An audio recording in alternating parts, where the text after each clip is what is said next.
Hi, I'm Rich Fulcher, a designer and manager on the Android design team here at Google. At this year's Google I/O conference, we introduced Material Design, a new visual language for creating bold, graphic interfaces driven by typography, scale, color, and position. For me, one of the most exciting things about material design is how it takes these classic principles of print design and brings them to life. The materials take energy from the user, from their finger, from their mouse click, their touch, and they take that energy and use it to transform and to animate. Today, I'm going to talk about how these virtual materials of paper and ink pack much more power than their real-world meat space counterparts.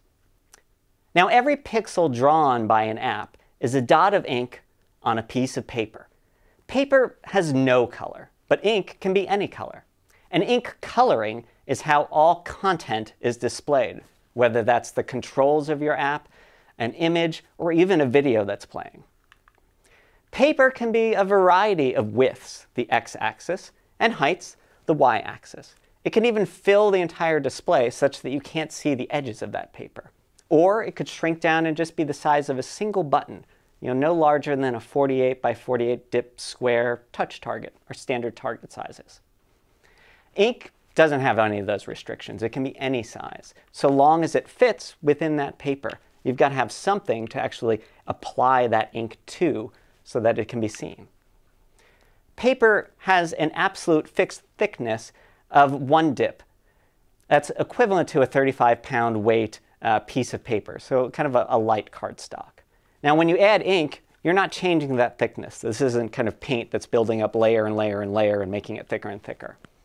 The paper itself is always that 1 dip thick. It's never 0. That would be a hologram. And this isn't hollow. This is material. That sense of tactility is vitally important to the system. In terms of shapes, paper wants to be a rounded rectangle, whether that's a rectangle or a square or even a circle, which is just a really, really, really rounded rectangle. It doesn't want to be a triangle. It doesn't want to be a concave shape like a star or the shape of your app icon. Now, ink doesn't have these restrictions. It can be any shape, and it can cover all of those things you want it to be. Those are the basic principles, but how do all of these materials live and move within a more complex structure?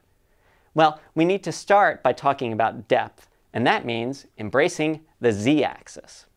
Now, every device has a physical z-depth. For a handheld device, it's that distance between the glass on the front and the back of the device that rests on the palm of your hand. Now, that depth controls how paper can behave. So paper wants to respect that device's depth.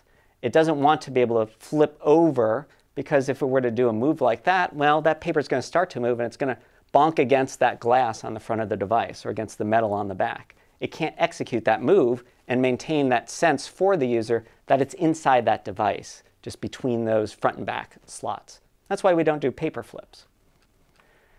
When we have paper, it casts a shadow, and that shadow is based on its position within Z. Now, paper is generally presented as square to the user. Just like I'm moving my hand back and forth in front of the camera here, paper moves to the user's eye in the same fashion.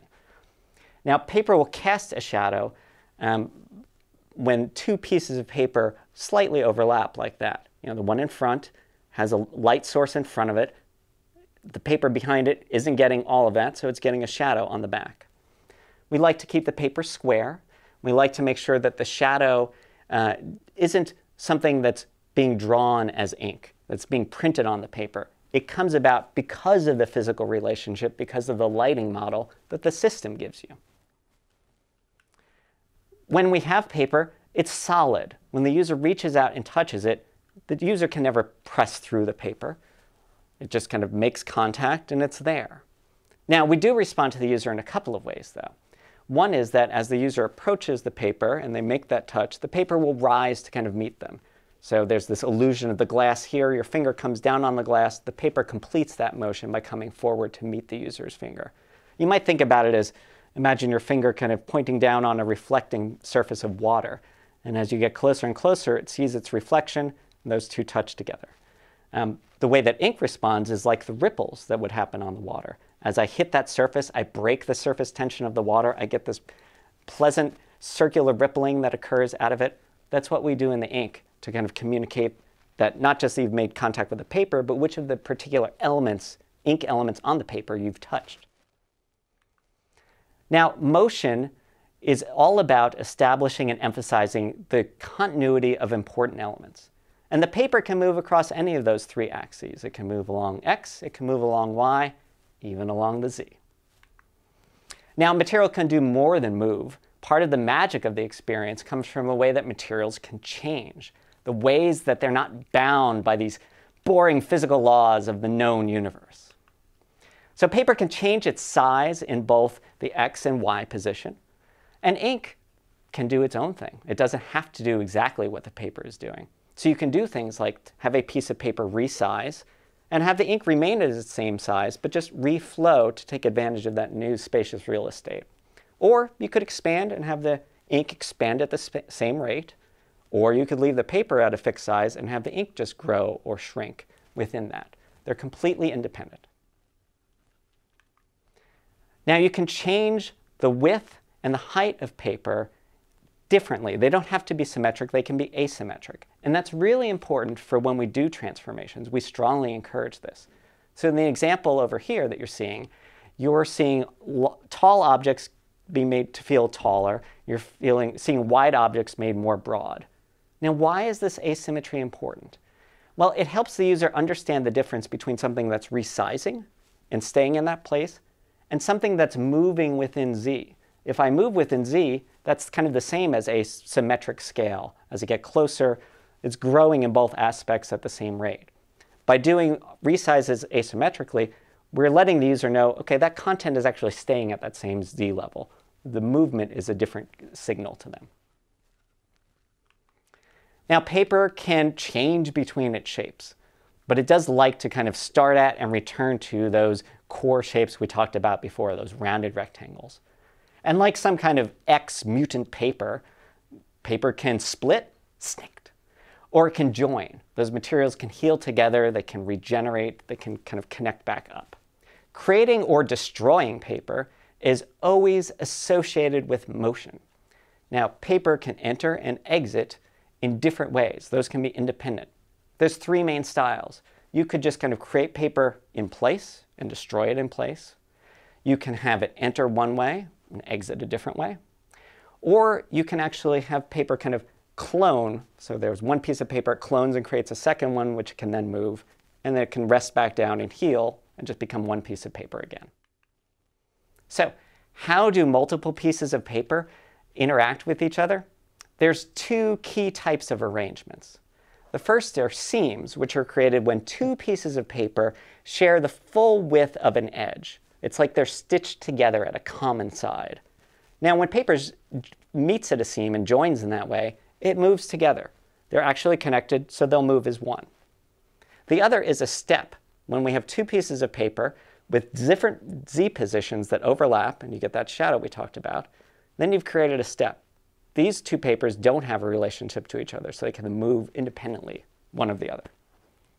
A very common way that we'll see a step is for a toolbar, where you have a step above a larger, usually a larger sheet of paper that can slide under it. Now, there are variants to this. You might start with the toolbar and the other piece of paper seamed together and have the toolbar just rise within Z just as it needs to accommodate the motion underneath it. So it could lift to make room. Or you can reverse that. It could move backwards in Z, and the other piece of paper could come up and cover it. Or finally, you could just kind of leave them seamed together. The other piece of paper pushes the toolbar up, and it just pops off, and then you only see the other piece of paper present. When paper passes over a toolbar, it's important that you not split any of the actions the toolbar might contain with the piece of paper. You want to make sure that the actions are on one side or the other. And one last note about toolbars, just like any piece of paper, they can resize. So they can start tall, and as the user scrolls, they can shrink up, or you can reverse that motion as they move the other way. The one thing you'll want to keep in mind is that it's best to have the toolbar snap between those two positions instead of just getting stuck in that middle ground between them. You want to kind of crisply move to the smaller or the larger sizes. Another signature element in Paper is the floating action button. We nickname it the fab. A fab can straddle a seam if it relates to the content of both of the pieces of paper that are meeting at that seam. Or it can straddle a step if it relates to the piece of paper that's creating the step, the one that's more forward in Z. Now, you don't have to put a fab at a straddle point like that. It doesn't have to be in a seam or a step. It could just be on a piece of paper, conveniently tucked away in a corner, or really anywhere within that paper surface. And you want to avoid doing things like artificially creating a seam or a step just to give your fab a place to live. You know, those seam and step relationships should be about the structure and the interrelationship of those pieces of material, not about just having a decorative point. If you want to learn more, our guidelines are a great place to start. If you go to www.google.com/design or specifically /spec, you can read about all of our material design guidelines, and you'll see a bunch of examples that can help you get started with this. There are also a ton of resources there waiting for you to download them. Sticker sheets, templates, icons, even fonts are available for you from that site. Thanks for watching, and I hope you have a lot of fun designing with material.